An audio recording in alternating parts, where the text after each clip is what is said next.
Hey guys, it's Vampire Mike from Sega CD Universe, and I have a very, very special interview with the Elysian Shadows developing team.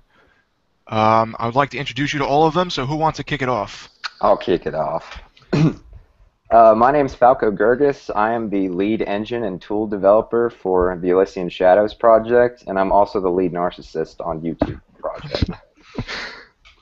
My name is Tyler Rogers. I'm the lead gameplay engineer. I work on all the AI scripting, interactivity, story stuff as well. My name is Connor Linning. I am the soundtrack composer and I do sound effects. He's the team rock star. That's Yeah, why he he's is. late. Resident He rock shows star. up 10 minutes late and he's like, I'm a rock star, motherfucker. That's how DMX does it. That's how I do it, right? Yeah. Hopefully, you don't have any animal abuse charges, but otherwise, yeah, that sounds good. Um, so I apologize to everyone who had been waiting. We have a couple of viewers here now. We were trying to get the Google Plus thing down. It gave us a couple issues, but we are here now, live and direct, like KRS-One. Um, we have a few questions from the YouTube post I had put up, I believe, Friday. If you guys don't mind, I'll start off with that.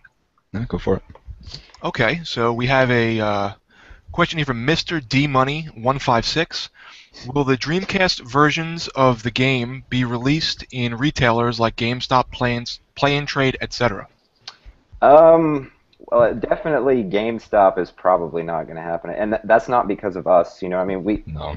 our publisher, that's the guy who makes the disc and produces it, but it's up to the distributors as to whether or not like they'll distribute the game, and I highly doubt that GameStop would Who care cares? enough or Yeah. is cool enough to carry something like a Dreamcast homebrew. I wish I could say yes, but as far as other places that actually do carry retro games like that, they could. I mean, obviously it's up to them. They totally could conceivably carry this game. Like I Right. said, we're on the production publishing side. We're not really in control of distribution. Distribution or anything like that, yeah. Yeah, so I mean, we would love to see that, man. But Oh I'm yeah. not sure. I'm not for sure, like how cool those guys would be with distributing a Dreamcast game. Right. To segue backwards for one moment, I think I jumped the gun. You know what? Briefly, just tell us the name. Tell us the name of the game, what kind of genre it's in, and just a little synopsis. Yeah, definitely. Oh, Tyler, you took the Yeah, big yeah. breath. Go for me. The name of the game is Elysian Shadows. We're kind of a mix between, I guess, like Secret of Mana, as far as RPG like that, but we do have much more in-depth elements that you would normally expect from like a traditional RPG, like you would find like Final Fantasy, Chrono Trigger, PSO, things like that. And the storyline, I guess we've been really comparing it a lot to like Mega Man Legends, for example. We were all Mega Man fans growing up. We created a world that is kind of at war between religion and science. Throughout the entire world, there are these pockets of ruins. They're just there, they're accepted. No one really knows what cultures created them, where they came from, but they know that they're dangerous. You don't go mess with them. Again, like I said, they're there. The main character, Julian, is what we call a digger.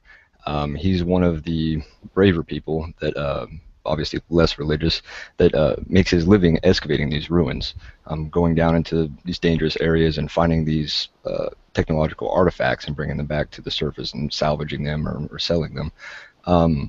And within the first little bit of the game, something pretty fundamental happens that really throws the character in the middle of this conflict between the religious magic given people from their faith versus this technology and futuristic kind of society. Right. So Tyler really gave you a good rundown of like the storyline. Let me take a further step back and say that this project at its inception was an old school 16-bit style RPG, like very much inspired by Phantasy Star, Shining Force, Chrono Trigger, Secret of Mana, like the great Genesis and Super Nintendo games.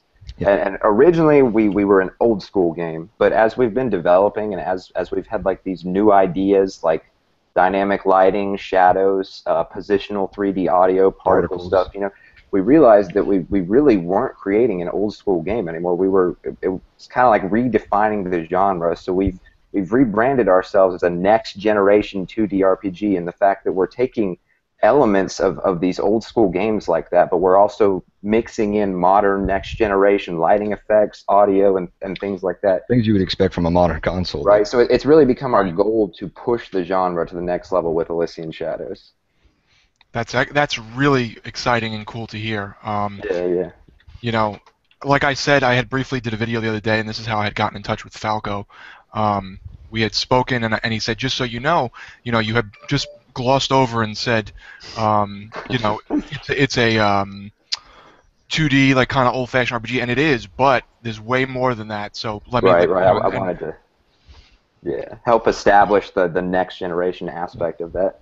And I don't know if you knew, like, it's funny because we have a series called Adventures in Game Development on our own YouTube channel, which is why we became famous on the internet. So we're very much a part of the YouTube scene. We're very open about our development process. We're constantly posting video updates showing you behind the scenes, like, every aspect of Elysian Shadows, from code, art, music, storyline, staying up all night, abusing substances, things like that.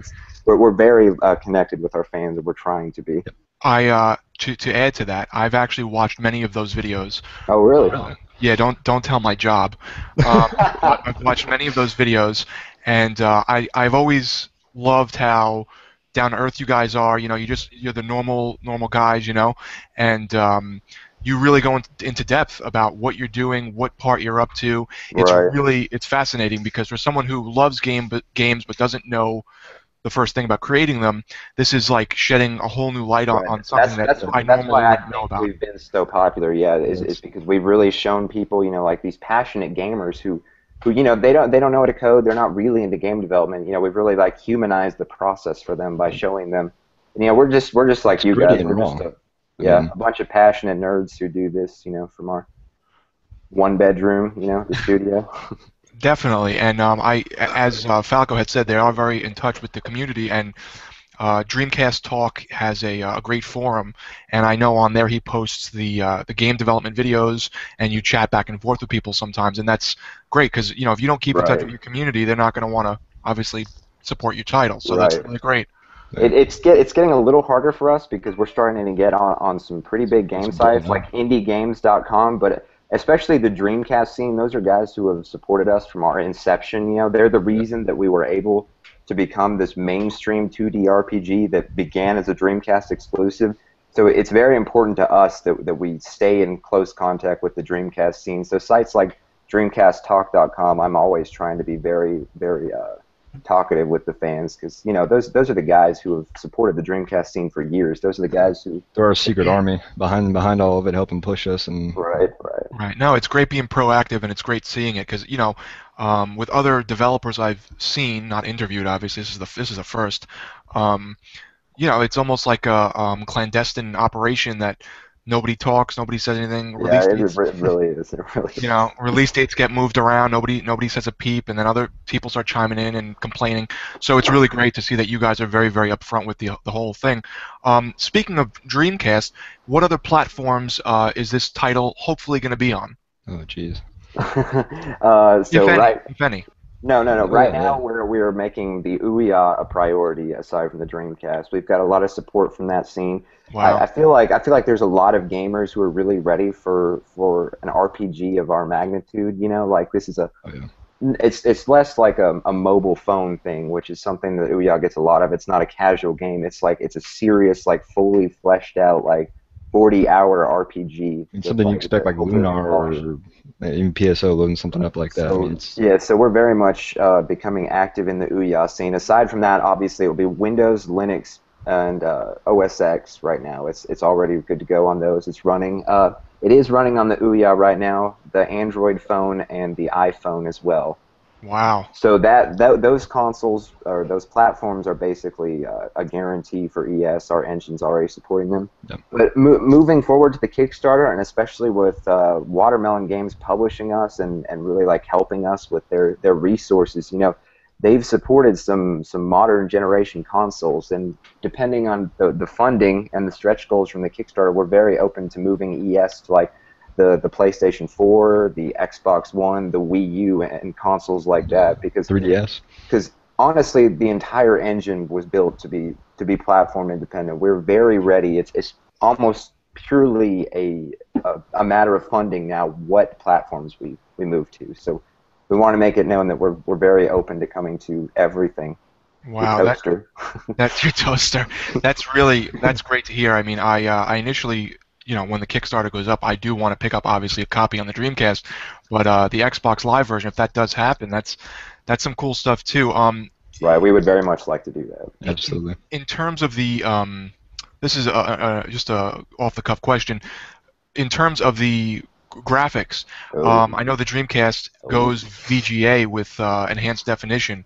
Are you absolutely. guys doing VGA compatibility, or are you? Absolutely, yes. Like Absolutely. even when I'm developing it, I use the VGA box in my own development setup. Yes, we are absolutely. The VGA, in my opinion, is like game changing for the Dreamcast. Like Yeah. the Dreamcast still looks great today with a VGA box. I think it would be a shame to not support that. I agree wholeheartedly. I have the VGA cable and it's amazing. So Yeah, I it totally really agree. is. It really is. Yeah. Um, just want to ask you another quick question from the YouTube video I posted previously, and then we can shoot the shit and kick off a couple more questions. Let's see here.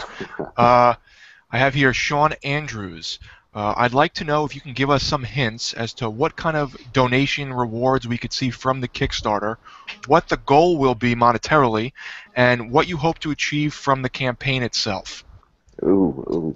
I don't know if you could touch. Rewards. I don't know if you could touch upon any of this yet, because I know you did just get the publishing deal.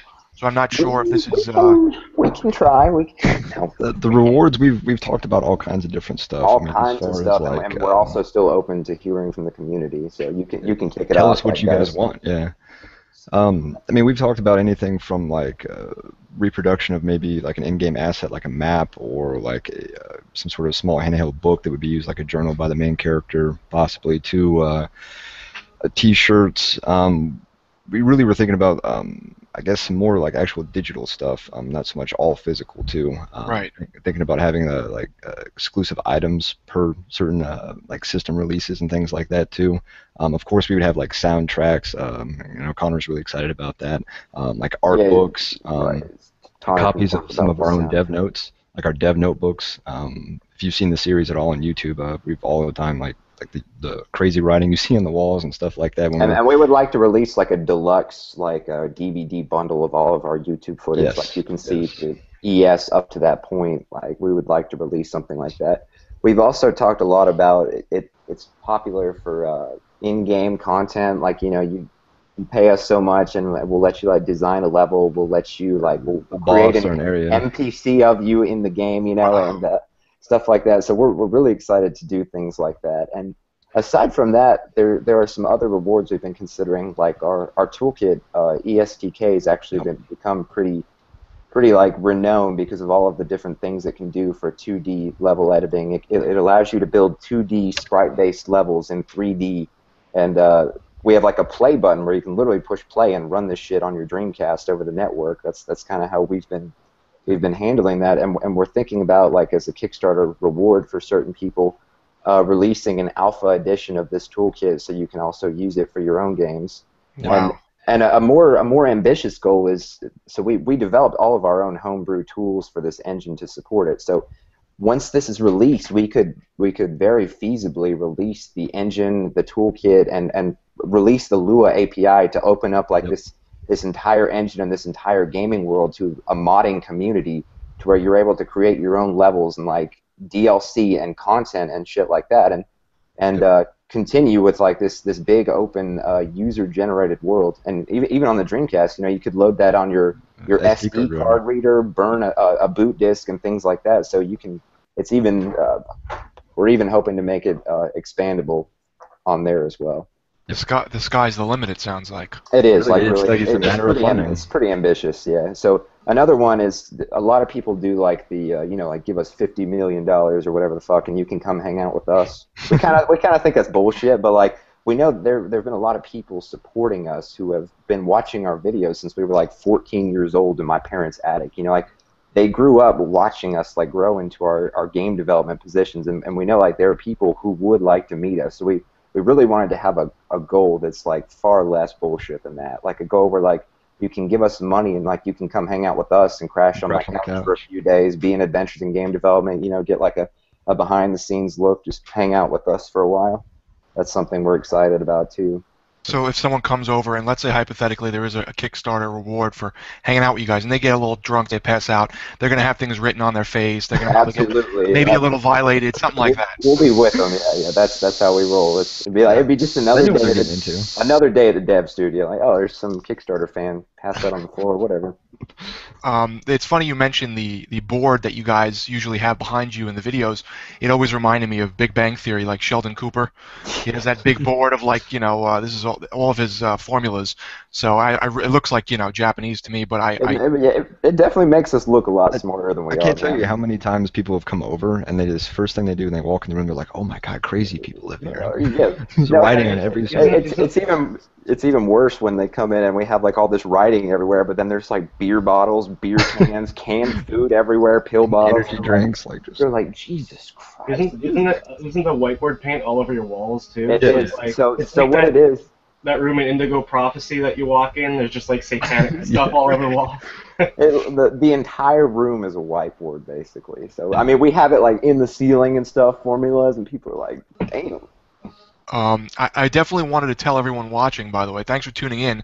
I have a questionnaire application open on Google+. So if you're watching the Hangout through Google+ and not YouTube, you should be able to hypothetically ask me questions live, which I can then ask the team, and hopefully they'll be able to answer them. So I wanted to I have a couple of my own questions, if you guys don't mind. No, absolutely. Let's see here. This one I already asked. Here, man. How many characters are on your team total? The party? Yeah. Like, is it going to be a vast amount of people like Suikoden, or are you talking like we're focusing on these few main people and they're very vital to the story type of thing? So, I'll let Tyler answer. Probably 7 or 8, I guess, in all that we've discussed these different kind of archetypes of personalities we've wanted to really bring into the game, these main characters, and between just those, I think we could be able to present the bulk of the conflict, but the true beauty of what we've been able to do through Falco's engine and the Lua interface, you know, you could go into a town and interact with, like, say, some shopkeeper that needs an item from whatever cave. He can join your party temporarily, like just like that. So he can now become part of the story, and you can take him along with you on quests and things like that too. So really, the sky's the limit with that, but I think it's 7 that we've talked about so far. All right. So to expound a little bit, and like you said, we are a very storyline-centric game. So the trade-off with having a shitload of characters, you know, is that you can't get as in-depth with all of them as you could if you had a smaller party. So we are a little bit of a smaller party, but we've spent a considerable amount of time giving all of these party members like relatable personalities. They feel very real. Individual backstories. They feel very real and relatable. We've done a lot of research and stuff on this, and we're very between the two too. There's a lot of work we've put into the dialogue between these characters and really giving them a chemistry that people can relate to, so that the world, you know, it doesn't feel as flat as like a normal 16-bit RPG. You can say like, holy shit, like this pixelated dude feels like a real person. That's really what we wanted to do, is to endow them with real personalities. With that too, like you know, say you're going throughout the story and character B that you have in your party, you really feel close to him, you like his personality, his dialogue that he's exhibited so far, you have the opportunity to pursue more side quests, to be more interactive with that character specifically, to where you can learn more about him. I mean, as you know, actually, as you play, grow closer to this character, possibly unlock other quests or other rewards that would not normally be accessible through just like the main storyline as well. Normally, and I've never really played a game that's had that kind of depth for those characters, and that was very important to us. We were also really concerned about not just the main character's interaction with all of these people, but how do the other party members interact as well. So once we figured out all the main characters that we wanted to have and their personalities and everything like that, we went back and did another pass where, well, how does character B interact with character C? And as the plot progresses, what changes between them? So you can see all of this happen as well. Wow, this sounds like such an ambitious project, and I'm sure the people watching, or who do watch this video, the more I speak to you guys every few seconds, the more excited I'm getting. So, someone's so excited they're calling their question in. Yeah. Speaking of questions, we have 2 live questions in Google Hangout. You guys ready? Yeah. Yep. Yep. All right. No. The first one, let me select the first one here, is from Antona Romeo. How long will the storyline of the game be roughly? I would say I think 40 hours is a good estimate with through side questing. And first of all, this is a very open-ended game. We're big on side quests. We're big on like giving the player multiple things to do. We hate linear RPGs, you know. So, Oh my so gosh. 40 hours for the base, but I mean, like we're talking like way larger to do everything in this game. And like I said, the way that we've developed the engine, and everything, this is a very open world in the fact that I don't want to say too much, but like the possibility of DLC and the world becoming bigger is very real for after the game's initial release. One thing too, kind of take a step back from that. When we talk about exploration and whatnot, we don't have an overworld in like the traditional sense that you would expect from like a game like Final Fantasy VII or something like that, where you leave a town and you're suddenly in this huge map with this like little character, and you don't actually get back down to kind of his level till you get to like the next main area. Everything is as it appears. If you need to go from town A to town B, you're going to be going through the forest, through whatever river lands, like actually physically walking from point A to point B. And obviously, we're going to have to go back and add some sort of a quick teleportation ability or what have you. When Patrick's here. Well, we got a guest here. No, That's our artist. that's our lead artist, man. So Wow, I awesome. was asking, hey, should I really crash it? And Papa was like, hey, yeah, go for it. Oh wait, you told me not to tell that you told me to. Sorry. Okay, it's my fault. It's my fault. No, Okay, awesome. So we're welcome, Patrick. We have the whole creative spectrum now: art, music, and the boring ass programmers. So. Wow, cool. Just so you know, Antona Romeo. Just to catch you up, Patrick, we're just shooting some questions from the fans and viewers and myself as well. I was listening to you. Oh, okay. Yes, I thought this week. Antona Romeo said 40 hours. That is great. So they are really, really excited. I have another question here. Falco, come on, man. yeah, come on. Come on, Paco, be professional. That's another question too. I'm telling you, you should answer it. We have Why a is question. Falco His a mom dick? bitching at him. Adam. A question from a good friend of mine from YouTube, Luke, aka Stuff. Yo, got a question. Are you going to develop the VMU into the Dreamcast version? I can understand why you can't or haven't, but it would be No. cool to see it We used. absolutely are doing Absolutely. that. Absolutely. You are doing it? Oh, Absolutely. absolutely, yes. Wow. It will display useful in-game information, and we also want to make a full-fledged standalone homebrew VMU mini game that ties back into ES. Yes. Fuck yes. Wow, We're really excited to do that. And as a matter of fact, Yes. like I grew up developing for the Dreamcast console, and I have a shitload of accessories for it, almost every one of them, and I'm the kind of guy who might find out a way to work some of those into the Dreamcast version. Some of your Amiga maracas. Yeah, don't be surprised if like there's a mini game where it's like plug in your Samade Amigo maracas. Like, I've developed with a lot of these peripherals before, and it's one of my favorite parts about the Dreamcast is like there's so like fucking fishing rods and light guns and maracas and like it's just awesome, man. I love it. That's true because I mean, if you look at games like just off the top of my head, I think it was Breath of Fire 3. They had fishing mini games, so I can only imagine to put the rod in and you know fish in Elysian Shadows, trying to whatever obtain buried treasure or SOS notes or something. You know It's what I gonna mean? be awesome. All these collectors, who buy it for Dreamcast, are like, whoa, holy shit! Okay, I'll plug in my fishing rod. Like, Yeah, no, that's really cool. We have another question actually, and it was one of my questions, so it's up. We have a question from CRS Melee. Can you give a very vague release date and price point for Elysian Shadows? I think it's pretty much customary. I want to say it is for a Kickstarter to take about a year after. I think that's reasonable, and I want to say that's about what we're going to try to target. As for price, it's going to have to vary per platform based on. Obviously, we have to charge more for the Dreamcast because it's a physical release where you're getting like a real professionally pressed disc and instruction manual, like as if you bought this from Walmart back in like 1999. But obviously it will be a little cheaper based on like the iPhone. It's more based on the actual market and distribution per platform. Okay.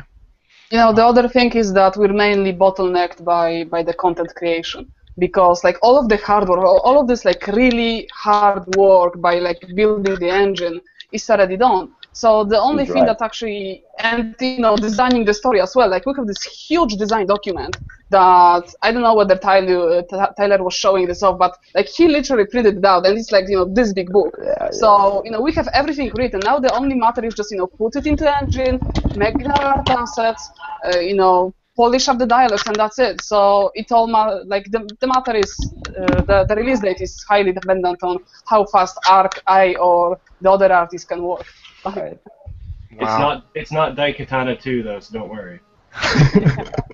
So if you don't mind me adding to, like, I wanted to give Connor like a second to talk about the audio engine. So we were looking for musicians, right? We had very much established like a direction for art, like using old school pixel art, but then applying like modern and next gen shaders to that for the art. But we wanted someone who could take that same marriage of old and new and bring it to music. So Connor comes along, and this like Thankfully, we found this guy. Audacious motherfucker like makes this giant post like, this is what we're gonna do with the game. I need you to like code up this crazy audio engine that can do all of this shit. So I'm like, oh my god, this motherfucker. So I did, and we've developed like a custom audio engine to do the kinds of things that he wanted to be able to do. And we're really excited about the audio aspect as well. Take it from me, Connor. Yeah, so tell us about it, Connor. Take it away. Well, yeah, and the best thing too is that they don't tell me like what to do. They just say like, oh, we like it or we don't like it, but it's never just like, it's not like a job. It's like I get to actually do something really cool, which is awesome. Yeah. And speaking of the music, I'm sorry to cut you off. You had Falco had mentioned, but I'd love to hear it from the horse's mouth. It's a fusion sort of like a new school, old school sound. Yeah, so back in the day when, like Genesis or whatever, they're limited by the hardware, and the music was really good because if you just took this limited hardware, you have to be really inventive to come up with something that's actually different than what the other people are doing, right? Mm-hmm. So now, skip ahead 15 years or whatever, I have Sonar X2, I have gigabytes of virtual instruments, I have a drum set, I have turntables, guitar, bass, like I do whatever, right? But so we want to take that same, be innovative with the basic hardware, but don't limit it. So like if I want to put like big choirs and big string sections, I'm not going to say, oh, well, they couldn't do it then, so I can't do it now. So it's rooted in the games that we love, but we're not going to limit it. So it's like OC remixes on crack. So yeah, he's even sampled like like the Sonic the Hedgehog 2 like drum sound that it's like monumental. Everyone knows this fucking drum sound because the whole game had that. He's sampled some of those effects, and he's worked them into ES songs, so they have aspects of these Sega classics, that you're listening to, and you're like, this sounds really fucking cool. It's new, but it's also like nostalgic, and it has the feels, So yeah, and I don't want it to be old school just for the sake of being old school. I want it to be, it's pixel art, but it's got all this modern lighting and physics and shadows and stuff. So it's got to complement what you're seeing on the screen. Right.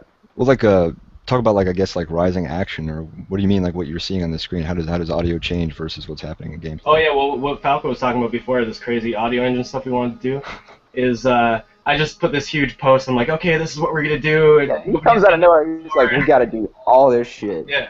He's been on the team one day. He's like, I need you to write me this audio engine. I'm like, what the fuck? I remember the first time Connor joined to the team, and we had this like huge discussion on and essentially like brainstorming what we could do with audio, like without any, what would happen if we had no limitations, what we could do, and like I started talking with Connor like about some sort of like a battle scenarios as you would go forward and you would alert enemies and aggro them. Like the lighting would change from like blue to yellow and red, and music would change according to that as well. Like making this visual and audio cues really work, and that was really something. And that's something that we can totally do, which is amazing. Yeah. So like if you're in like a cave, there'll be background music playing, and when an enemy sees you or you go to attack an enemy, it will dynamically fade into another loop. that is the same background music, but there'll be added instruments. So there'll be like maybe there's extra synthesizers on top, extra drums or whatever. So there's more tension. You know something's about to go down, and then when the battle's over, it'll go back into the basic loop. And then I was also talking before about the team, like maybe you only have 5% of your HP left, and so the audio will fade into this kind of like distorted, greasy sounding of the loop, so you know that the player is like dying. Yeah, I really I like think that idea. I think Paper Mario did that. So like that kind of a thing. So it Put some all editing behind. changes. It all changes based. It all changes based on like what's going on in the game. And then also like if something like a sound effect goes off to the left, it'll be in the left headphone, and there's positioning with all Right, the right. sound The audio engine itself is truly in 3D space to the point. I mean, like if you're on a bridge above an enemy and he's fucking growling at you, it actually sounds as though he's below you in your surround system or whatever. So and like that ties into the whole game. I'm not sure if you've seen it, but we're very much fusing. The game itself truly has always been rendered in 3D, and you're just seeing the camera overhead. So we've played around with moving the camera around and experimenting with swapping between 2D and 3D perspectives, and it's working really well. So like at its lowest level, the game truly is actually a 3D game that we're playing with things like that. So Connor had a really awesome idea he proposed to us the other day too, to kind of really help bring home how big our world is, or the depth of some of these areas, like in the caves.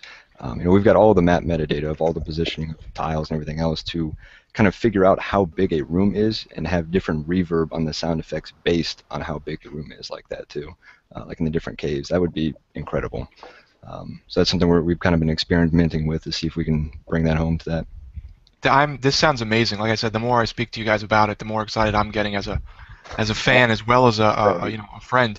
But Connor, you're like the modern. We're making the game that we always wanted to play growing up. So yeah, that's really what it is. That's why it's so exciting. It's not just we're making Call of Duty 55. We're making that's the game we really want to play. Yeah. And we all bring aspects of like different games we fucking loved growing up to the project. Like we all like had these like certain games that really like in our childhood we fucking loved them, and we all bring like different influences and inspirations to this title. So it truly is like a melting pot of like all of the old great classics, I feel like. Connor totally reminds me of I don't know what genres of music you gentlemen listen to, but like if you listen to any black metal, like Dimmu Borgir or something like that, they have like these musicians that they're wearing like a funny face paint, and they play. There you go, and they play like 12 instruments. That's Connor. That's he literally is a rock star. He always wrote rock music before this.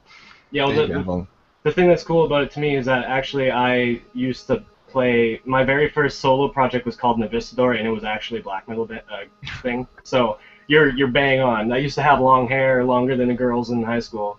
That's a Slipknot mask behind you, isn't it?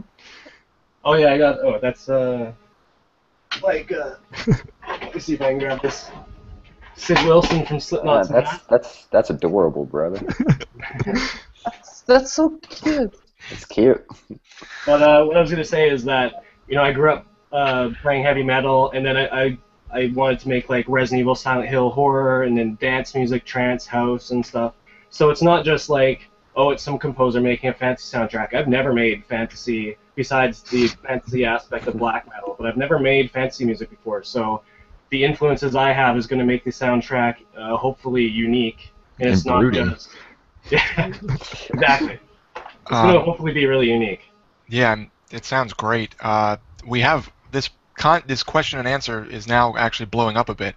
So Luke, aka Stuff, thanked you and said, "Wow, he's very happy." That's cool in regards to the question a while ago.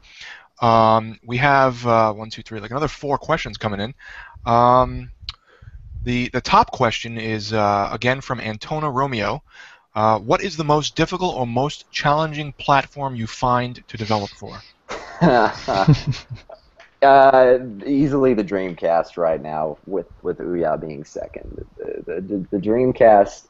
I'm gonna go ahead and say this. Like, the game started out on Dreamcast, right? It was a Dreamcast exclusive, but with all of this like next generation stuff that we're trying to endow this game with. A lot of these lighting effects, you know, these are things that weren't even around when the Dreamcast was there. So we are very easily, very literally pushing this console to its fucking limits. Like, I'm in the process of recruiting he's watching right now. Hey, TV Spells Freak. He's one of my mentors that growing up, you know, we developed on the Dreamcast together. And this guy like, I swear to God, he reads the SH4 fucking data sheet before he goes to bed every night. He's found some things, and he's made some tools to do some things that even commercial games for the Dreamcast, you know, they weren't mature enough to take advantage of those kind of hardware capabilities. And so we're very much like experimental and doing research and development in that aspect to take advantage of things like bump mapping that the Dreamcast had, but they weren't really used in commercial games because it was too new, you know, or they couldn't pull it off. So yeah, easily the Dreamcast, and we are very, very easily going to be pushing that to the absolute edge. We'll probably break a couple in the dev process, I'm not going to lie. Right. Yeah, what we're saying is that Elysian Shadows is going to be the first commercial game that will use bump mapping in Dreamcast, so hey. That's what I would like to say. No pressure, TV Spells Rick. I know you're listening to this. He's sitting back there like, oh, fuck. That's awesome. We have a couple more here. Let's see. Antona Romeo is capping this off with, this is more of a comment than a question. Elysian Shadows looks very awesome compared to all the other games that are on the market currently. You guys will be the king soon. Thank you. Wow, thank you. Really appreciate that, man. I really appreciate that. So To the moon. It took a long time to get here, but I appreciate it. let's Long road, yeah. see here. We have another question from, and this is great because I had my own questions, but they're all tying into what these people are asking, so it's melding Sweet. perfectly. CRS Melee, or Melee, considering you are now under Watermelon Studios, Yes. have you thought about a Pier Solar and Elysian Shadows bundle at all? Oh. I don't know. Actually, no, we haven't thought about that, but I would definitely Maybe say Tulio that has, I don't know. Well, yeah, maybe Tulio has. I would definitely say that we'd be open to that. I've been very like talkative with Tulio, and they've been very supportive of ES. You know, so it's not just like this is some company, you know, that like when the game is released, you know, they'll just press a disc. Like, no, We've been fans of them for a long time. I mean, we've watched their development process, you know, just as much as I guess they've watched us. You know, we didn't know that we had this kind of mutual respect for each other, and I guess Tulio reached out to you, Falco, and we were just kind of astounded. We're like, wow, you know who we are? Like, oh yeah. And it's really been great because they reached out to us because like they understand our creative direction, and I feel like they truly believe in what our vision is for this project, you know, like outside of just being like just a business venture, you know. Right. I think he's more looking at like the big picture. Yeah. Falco, picture this. Pier Solar X Elysian Shadows, total cross-post. A new release. You know, like I had thought about asking Tulio if like as like an Easter egg in ES we could take like a famous like Pier Solar map, and it's like you go to like some island or something, like what the fuck is this? It's like some Pier Solar map in World ES. recreate it in there. Yeah. I think something like that would be just hilarious. Even if a It's sort of like a wormhole. yeah. Or if a character popped up or something from Pure Solar and like, you know, said a couple words and walked off screen or something, just something funny like that. That would be that'd be hilarious. That'd be awesome. We're all about shit like that. That'd be awesome. Yeah, we all love cameos and Easter eggs. Oh, we do. Pop culture references. And Yeah. Yeah, that's awesome. Me too. I have a comment, not a question, from George Giddem. He says, "Hey man, it's George again." Smiley face. hey. Hey man. Yeah, we just did a podcast with them, yeah. Oh, George. Hey, awesome. bro. And then another question here from, and I'm moving too fast. Let me know, guys, if you want. No, you're not. Luke, aka Stuff again, had said, again with the Dreamcast release, how is it going to be packaged? Jewel case, European case, DVD case? Obviously, it depends on which bundle, collector, special edition, etc. The music also sounds like it will be awesome. Right. I'm really gonna have to say you should look at Pier Solar because that's exactly who's gonna be publishing us. I would say that what they're doing with Pier Solar is going to be how you'll be able to how we're bundling and doing the Dreamcast version for ES. So I believe they're doing different regions and stuff like that. All I know is He's truly authentic. Tulio is like so authentic, man. You can hear like a podcast interview with him talking about having to get the authentic screws for the Mega Drive version of Pure Solar. You know, he's all about He had authenticity. the So screws made. So, yeah, so he really did. So I have no doubt that it will be very authentic. Let's see here. We got another question. CRS Melee said, and by the way, I think that's very interesting about the screws. By the way, that is so I anal. know, man. I know. Yeah. I was watching that podcast. I was like, damn, that's nice. It's a whole nother level, I'm man. impressed. Yeah. CRS Melee again said, "Will you get big name reviews to review this game?" I'm assuming he means like IGN, GameSpot, or is this too early to tell? I mean, I would assume, I'm not answering your question here, but I would assume this is going to make pretty big waves for an older console, along with the newer consoles and PC and stuff that it is being released for. And I would say a lot of websites are going to want to pick this up and review it.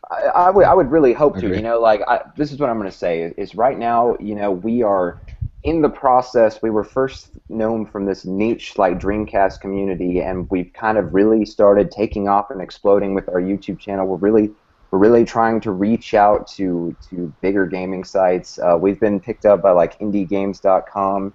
Destructoid mentioned us. Like, well, we are really starting to take off. And it's very possible that gaming sites like that would review us. You know, we encourage it and stuff. But I will say, and that's also why we're doing this podcast. You know, I would much rather give my business and my exclusive coverage and my exclusive footage to the smaller guys who believed in our project and had faith in us from the get-go than like the big guys at like say IGN who never gave a shit about us and are now, you know, just doing it because it's their job. You know, so.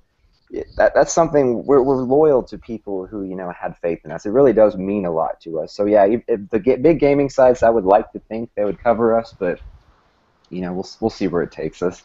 Well, I really appreciate that. Thank you. I appreciate the. No, we do too, man. I mean, Yeah, absolutely.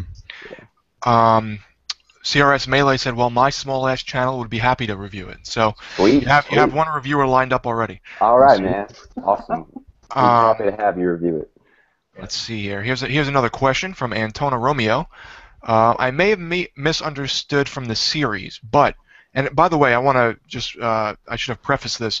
I'm in New York. You guys are in what? Most of you are in Alabama? Falco and I are. He's actually sitting in my kitchen. Yeah, I'm in his kitchen. We're in Alabama. I'm in Poland. You're in Poland. Oh, I got a lot of Polish friends out here, actually. There's a big Polish section of where I live. And Connor's in? Kind of outside of Vancouver, Canada. Oh, awesome! Wow, we are a you guys are a multifaceted all the joint. We absolutely are. I'm saying the way I'm pronouncing personally, Pure Solar and Elysian Shadows. I'm probably pronouncing them, extremely incorrect. Right. But it's because of, I guess, my accent. I'm not used to saying like Elysian. You know what I mean? It's a little less refined. We're a little redneck sometimes, so. No, we're rednecks, so we don't. Very redneck. Very redneck. You're a communist. Shut your ass. Hey, let's not. Come on. Now that's public. Before it was just an in-joke. So Antona Romeo said, I may have misunderstood from the series, but does Elysian Shadows have a daylight system where day and night pass by if you are waiting around like in Lauren? If so, how long will that take? I don't know what Lauren is. Absolutely. Lauren is the first time that we've been really showing off. One of the things that has been my priority is having this, like, I guess kind of like immersive system. Where not only is just like the environment interactive, which I'll get to that in a second, but time passes. Where like you see all like the stall vendors with their shops, and Lauren's got this kind of life, very vibrant life going on. I mean, the NPCs are out doing things or behind their stalls, like tidying up their stock. And as time actually passes, and he's probably seen the screenshots of the video of like the shadows that we have moving. It becomes night. Lights will come on in the houses. The stall vendors would actually close and either wander off screen or kind of go back to like their respective houses and things like that. Where we can have different quests available during different times of the day, or if you go out in the forest at night, it's probably going to be a lot more dangerous than it would be during the day. There's some predators maybe coming out or something like that. But we have the ability to kind of dilate time as well. Like, say there was a quest that could only take place at night, but once you start it, we can make nighttime kind of last until you complete it or fail it or something like that. Or we'd have the ability to maybe speed it up just a little bit. So like if you're under pressure, kind of running from something or what have you, we can have time pass a little bit faster as well. So yes, full-fledged day-night system. Wow. I keep saying wow. I think people are gonna think I'm retarded, because I'm just like wow. But the more you guys speak, it sounds great. Let's see here. A couple comments. Vampire Mike, what part of New York are you in? I'm in Staten Island. I'm in Long Island, but thank you for asking me a question. I feel very special now. Thank you. Here, another Antona Romeo comment. Thank you for asking my questions, Sega CD Universe. I appreciate this. I won't bother you again. The pleasure is mine. I'm glad that these guys, did this with us. This is really awesome. So, then there's a chat window. Patrick said, this is you, Patrick. You chimed in the chat window. Yeah, I just saw that too. Yeah. Oh yeah, like when I don't have anything like super important to say, I don't want to disrupt the conversation, so I just silently push it. No, go ahead. If you would like to show something off, then feel free. I don't know if you guys are under any kind of it's all up to clauses, Paco. No, we're not. What? Do you have something to show off, Patrick? No, I wanted to show the recoloring of the Lauren because Go for it. Yeah, go for it. Yeah. Wait. Oh, I screw up. Okay. Phew, okay, so opening programs, really bad idea. So what I wanted to say, because a lot of people early on were complaining about the color scheme of Lauren, our starting. Sorry. Oh, I think he froze up. That's fine. So what he was saying is a lot of people. And that's something. Yeah, am I alright now? Everything's fine? You're lagging. Fine. There you go. You were lagging for a moment, but now you're good. Okay, blame Polish internet. Anyway, so what I wanted to say is that a lot of people were complaining about Lauren's color scheme because it was very dark and it's almost depressing, and that's something that you could see in all their screenshots. And Patrick, he is a dark and depressing guy, so we go easy on him for that. I mean, if you would see outside my window, it's everything's dark, post-communist, very grim, and it's not really inspirational. It's not like Nintendo game out there. But I took a cue and I made a giant recoloring of entire map, and it looks a lot more cheerful. That's something that I actually wanted to show. Let's hope that I will not break anything else by doing so. Oh, Ebrahim's gonna We're on air live, and he's like, let's hope I don't break anything. As long as it doesn't break. Oh, there we go. I can totally show toolkit. Yeah, so that's our toolkit, by the way. Very in development, super high tech. Yeah, that is. And that's the new town that we're having. With a lot I made it a lot brighter, a lot more saturated. Those happy red, those red roofs, they changed so much. Yeah, they did. They looked like prisons before, now they look like fucking houses. Yeah, it looked like very sad communist country, now it looks like a normal. Patrick, that's not the most updated map, man. And what's going on in the middle there, it's a festival. Yeah. I don't know if you guys have all played Chrono Trigger for Super Nintendo, but that festival was actually inspired by the Chrono Trigger Millennial Fair. That's funny because I was looking at it and that's the first thing I thought of. That's exactly. That's right there at the beginning. Our Chrono Trigger throwback. Dziękuję. So, just so you know, we had a couple more, not questions, but more like comments. Someone's Antona Romeo said, "I'm poor, but my $10 is definitely going towards this Kickstarter." So hopefully you have some lower Kickstarting options, Thank you, man. We had another one that had reminded me to just tell everyone to chime in via Google Hangout so that they have any questions, because I guess since it's going on YouTube at the same time, I can't really watch both screens. I'm not able to answer those questions. I'm doing more of the Google Hangout questions. But if anyone would like to chime in, I mean, I don't want to take up a ton of these guys' times as they are, I wouldn't say starving artists, but artists. So we will be if the Kickstarter doesn't work. Just keep that in mind. Oh yeah. I mean, that's gonna be horrible. We'll just be underneath the bridge downtown with our MacBooks. That's what we're gonna do. If the Kickstarter doesn't work, we all live in a tent downtown under a bridge. And you'll be on intervention next week. Yeah, well, we will. just keep that in mind, guys. Well. Yeah, no pressure. No pressure. Kickin'. So, I had a couple questions here. Let's see. I was going to ask you about your inspirations. You've touched upon Chrono Trigger. Is there any of the games you wanted to mention? I can mention some. Connor, you go right ahead. Yeah, go ahead. Well, we just did a podcast before, and basically everything I mentioned was Resident Evil and Silent Hill. Just ad nauseum, the entire, or other survival horror games, but Toe Jam, Road Rash, Toe Jam and Earl, Lost Vikings, Earthworm Jim. There's a couple other things like that I should mention, I guess. Yeah. because Croc 2, man, Croc 1 and Croc 2. Oh yeah. Yeah, my favorite system growing up as a kid, I didn't actually have a Super Nintendo or an NES. I had a Mega Drive. So Genesis games. I mean, anything you can think of, I have all of them. I don't even know if you can see my shelf. I've got like 80 some Genesis Dude, games. to this day, about every month, Tyler and I just get fucking wasted and like sit down and play through Golden Axe 1 through 3, and we're just like, I'm gonna fuck up Death Adder, man. Just like that's our thing. Sega, the Genesis was the only console I ever owned, and then it was just PC. Oh, wow. Oh, camera's a little off there. Not that anyone wants to see me anyway. Another question came in. Michael Sharp asked, what's the roadmap for the coming months? Things have really begun to pick up lately. Yes. Okay. Post Kickstarter, I mean, that's once we make it through that, and well, no, the couple months is the Kickstarter. yeah, So yeah, so, that's something that keeps me up at night. and it should. You know, we're trying to stay like 80% confident, 20% fucking terrified. So that we work shitless, hard. absolutely. So we've been doing a lot of articles, a lot of interviews, a lot of press stuff because we have an established web series, established content out there. It's a matter of really getting the word out. We feel like for the Kickstarter. So that's also why we've been in negotiations with the Ouya guys. We've been talking to them quite a bit for looking for their support also going into the Kickstarter, which, by the way, the Ouya people are really cool because, I mean, we explain, we're like, look, like this started off as a Dreamcast title at its inception, you know, like, and they've been totally cool about it, you know, like pushing us also as an Ouya game when we're also a Dreamcast game, and we very much appreciate that, and we're very excited to be working in that community as well.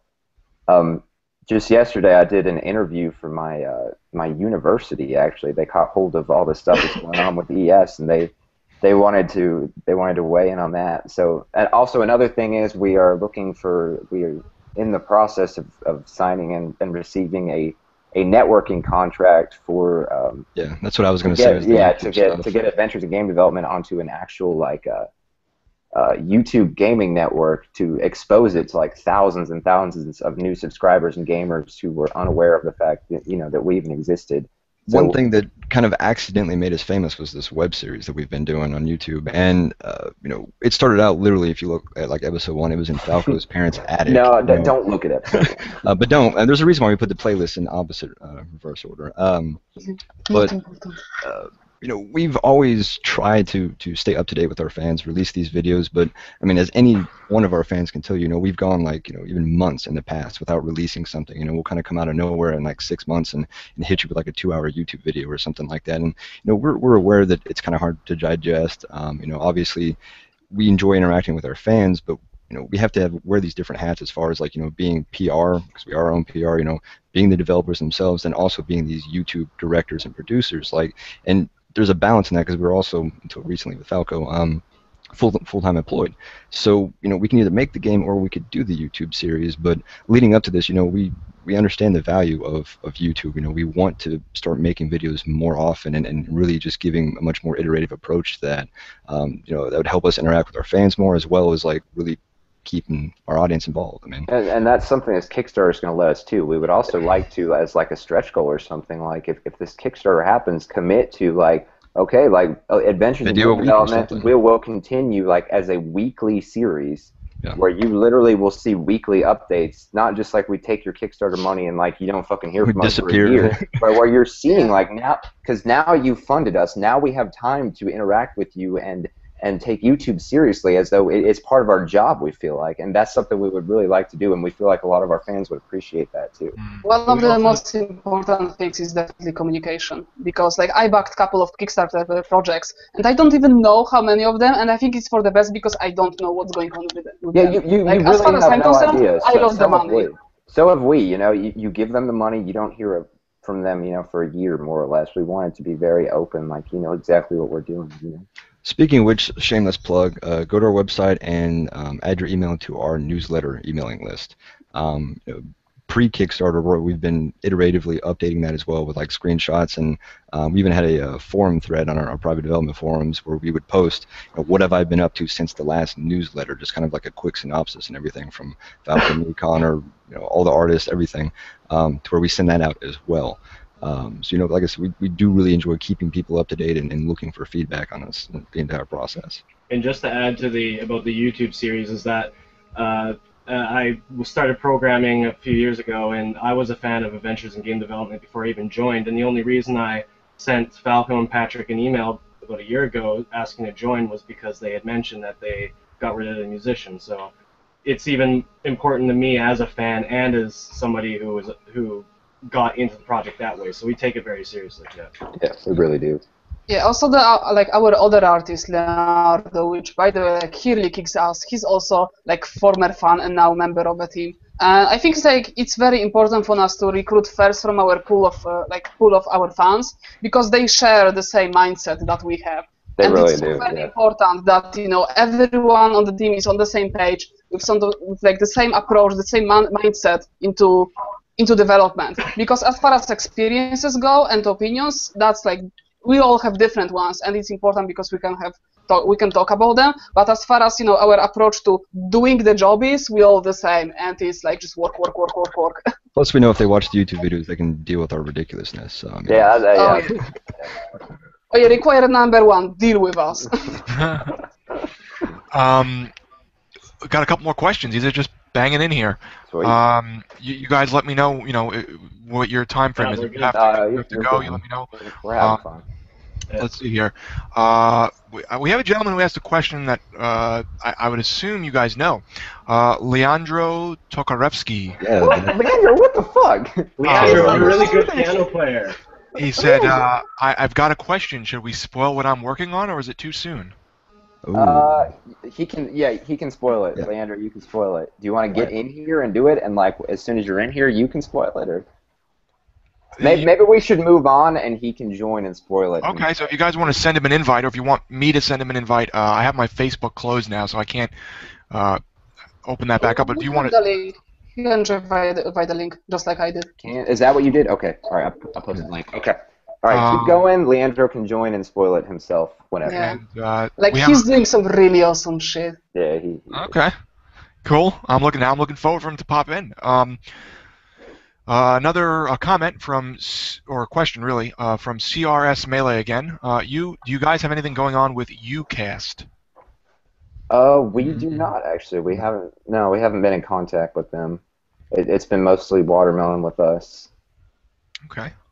Let's see. I'm going to pop over to my own questions. I have a simple one here. How did you guys get started in the industry, and how did you meet one another?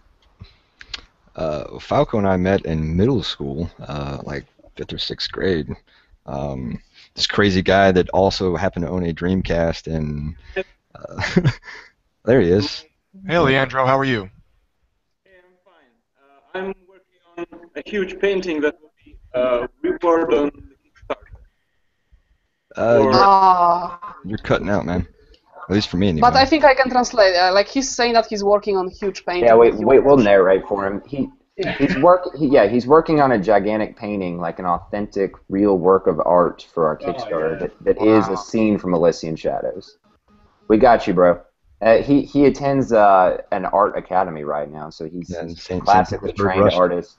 Yes. So I sense a tattoo of Elysian Shadows coming up in the future for one of you guys, right? Oh, actually, it's funny that you say that.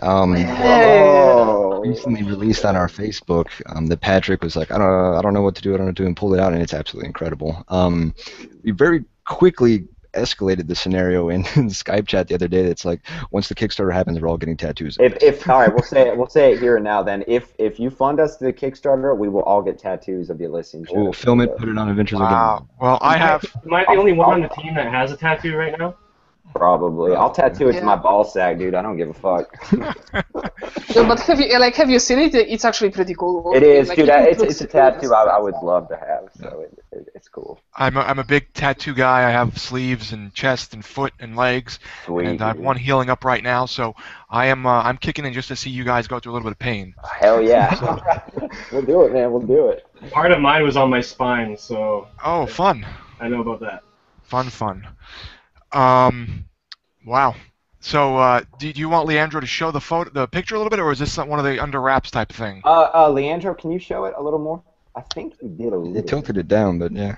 Yeah, just As hold long as it, he's hold wearing it there for pants. just I a know I'm second. not. I Business wasn't up top, party down below. I wasn't wearing pants before Falco said, "Oh no, this is video," and I went, "Oh." I know. I'm like, Pants. I'm telling him like, fool, we have a live interview, and he's like, oh, I thought it was just audio. Let me fucking. I woke up like dress. 45 minutes before this, got a shower, like. Let's see. I don't know if he's gonna move it down a little bit. Yeah, like move it down just a little bit more, man. Leandro, can you like put it up so we can see the painting? If it's too much trouble, don't worry. I mean, Yeah, I saw it briefly. I just was curious if you. Okay. All right. I have another question of my own.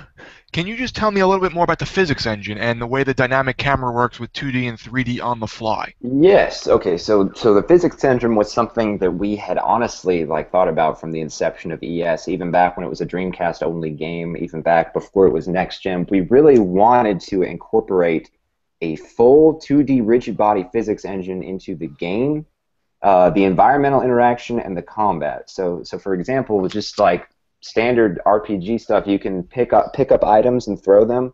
Well, those items actually have realistic physics, coefficients of restitution, inertia. The heavier those items are, the slower you are holding that item. You can't throw it as far. Those items can be bashed against walls and shattered, and then the shards of that item are recursively added back to the physics engine, and then those in turn can be interacted with.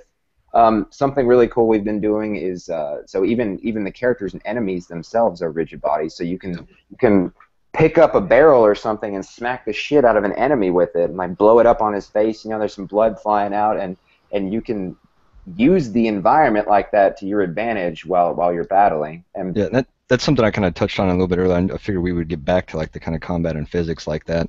You know, we have the ability to dynamically modify the map. So, like Falco was saying, if there's like barrels or crates and things like that, I mean, you can pick these actual items up and move them around, throw them, break them. But like for some of our spells, like recently, like our fireball spell has been kind of posted everywhere. You know, that actually causes an explosive force once it impacts with something. So you can throw that out at a barrel, and when it hits, you know, it shatters like that, and those pieces go flying out. And if those are moving fast enough, they hit another barrel, like those break. And I mean, it's just explosive like that. Or like for like a tree, you know, we can add different Lua behavior scripts to entities like that, like trees and bushes and whatnot, where you can hit with the fireball like that, you know, and it would actually catch on fire, and then like the log that's kind of left over from that, you know, maybe you could like roll that around to like, you know, cross some creek or something like that, or you know, use that to kind of block it off to where enemies can't get to you. I mean, we want this world to be, like I said, very, very real. There's not much that's going to be truly static like that. One of the most awesome things is that we can actually like cut sprites within the engine dynamically and use the pieces as rigid bodies. So you could hit the tree and you could shatter it into pieces, or we could use entire floor as a quasi entity and have player fall through the floor with those pieces of the floor falling with him, and then player could use those pieces of floor on the enemies that are under him. Spoiler alert, maybe even bosses. Another really cool thing we did, if you've seen Adventures in Game Development chapter, I think 24, is we incorporated the physics engine into a spell. So we had a bunch of just like random shit laying around on the floor, and the player was casting a spell that could magnetize the object. So all metal materials. So yeah, you're summoning the metallic objects into you. The wooden ones are staying back, and then you can like explosively emit it and like shoot them out in all directions and attack enemies like that. So it's really giving us like a lot of creative freedom to fuck around and do things that other 2D games never did with 2D physics. Speaking of creative freedom, Leandro is this might be making history here. It looks like he's touching up and, you know, getting further and painting the picture that you will possibly be giving away during the Kickstarter. Yes. So that's pretty cool. Reward. Yeah, it's gonna be awesome. Yeah. Wow. So what is there anything else you guys wanted to just add yourself? The questions have kind of stopped for now until I go back to my YouTube channel, which is probably going to have 100 of them that I missed.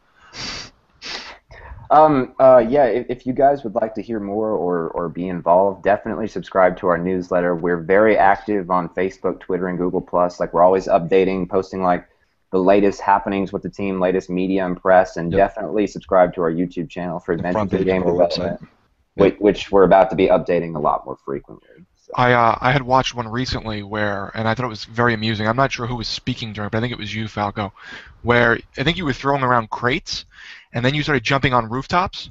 Yep. And you were like, and you're jumping around. You're like, look what we just put in. You're like, look at this is awesome, but I can't leave this in there. And like because of the roof jumping. You're like, we'll get some guy stuck in a corner somewhere. He won't be able to. That was so new. That was so new that, like, I'm sure you noticed there wasn't even a jump animation yet. That's what Patrick's working on. He was just walking in there. I did notice that. That's very funny. So yeah, that's why he looked retarded when he was jumping. But this is that's how development looks like. You will never have everything that you need, so you will always have to try to wiggle your room around. Like, sometimes artists will not do all the stuff that you need. Until you crack the whip hard enough on them. Yeah, and then sometimes your scripters will not script the enemies that you've done for 2 months, and you can just see those sprite sheets lying there sad and unused. So game development. One thing I'll add, just as a final note, in the world of audio on our team, is that all the team members kind of drift into different roles as well, because we're all multi-talented and stuff. Yeah.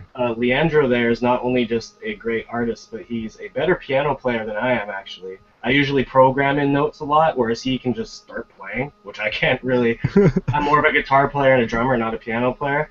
But and then all the criticisms of my songs, I find Leandro is really in depth and gives a lot of good stuff. So just a little shout to Leandro there, my bro. We were joking about going on tour after the release, 2015, 2016.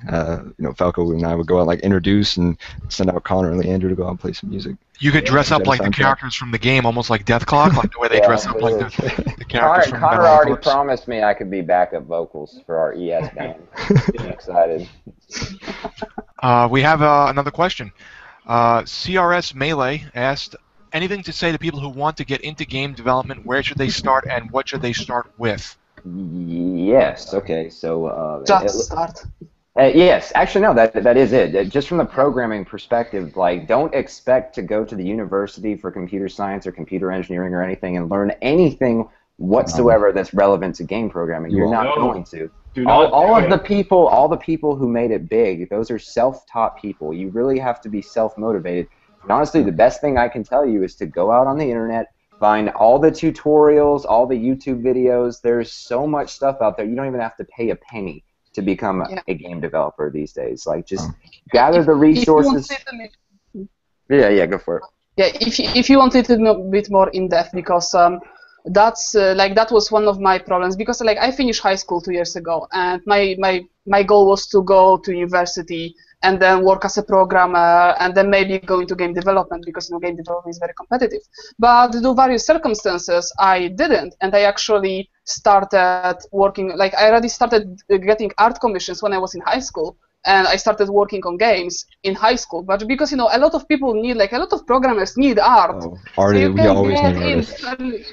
Yeah, so you can get fairly easily, and you can start racking up your projects and experience. And then when the time to go to university came, I looked at either spending a lot of time and money in my life to go to university, or I could continue what I do now, get a stable income and get even more industry contacts. And that's what I did, and I got into Elysian Shadows meantime, and here I am.